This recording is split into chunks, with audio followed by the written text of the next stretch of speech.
extracurricular activities.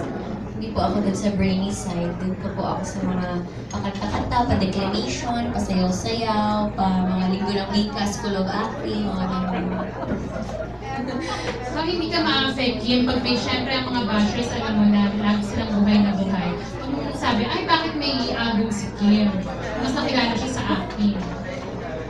Kaya inunahan ko na po sila sa itawa mo na lang, just say we don't care. Ganun. Inunahan ko na po sila. Pero kailan naman talaga, hindi mo talaga mag-please lahat ng mga tao. And you just have to do your best. Ito na po yung pinaka-best ko. Bahala na lang po sila maghusga. And one thing, Kim, kasi maraming kapamilya talents na nag-launch din ng album like si Catherine and si Alex. Anong magiging reaction mo pag i-compare ka sa kanila? Or anong magiging difference ng album kaya dapat din ng mga fans? Sagot si Sir Christian. Iba yung feel ng music. Yung repertoire.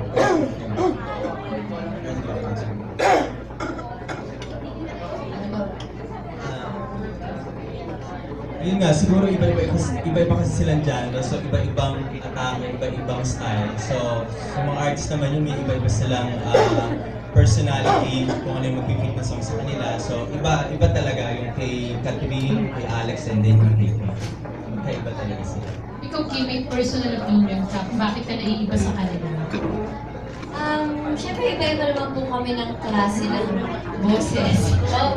Tsaka, siguro sa lahat po naman na kilala sa akin, pag pakinggan nila itong mga kanta ko, parang masasabi nila, ay, oo nga, ganyan. Parang, yun yung yun yung state of mind ko ngayon. And yun, gusto kong maka-inspire, gusto kong, pagkatapos yung pakinggan yung mga kanta ko, maging masaya kayo. Okay, thank you. Thank you, Janice. We have a question from Alexa Villano of Rappler. Kim, my question lang is, now that that you're back to doing an album, will there be a chance then naman sa susunod you can add to writing your own music in the future? Yung gumawa kang sarili mong kanta. Pwede naman po. Meron nga po kaming ginawa ni Sian, pero hindi lang po umabot. Baka sa ibang panahon na lang po yun. Pero ano yung style mo sa pagsusulat, if ever? Pag collaborator ka ba? Or ikaw rin gumagawa ng sarili mong kanta? Do you like to collaborate more with composers or mas gusto mo ikaw yung gumagawa ng sarili mong kanta? Ay, pag ako lang po, hindi ko po kaya mag-isa. Siguro collaboration na lang po. Thank you. Thank you, Alexa. We have a question from Arvin Mendoza of Inquirer.net. For the makers. In doing the album, how much influence did Kim have on making those songs? Which also lend her creative inputs when it comes to, for example, arrangement. Sa totoo lang, sobrang tutok talaga dito si Kim. Sobrang hands-on siya. Kasi kada song, meron siyang suggestion kung paano tutunod, kung paano siya magiging, paano magbabuo yung arrangement. And then, maski sa backups, meron siyang suggestion. And then, maski sa recording, meron siyang suggestion. Kapag hindi pa siya masaya dun sa recording na ginawa namin, mag-record lang kami.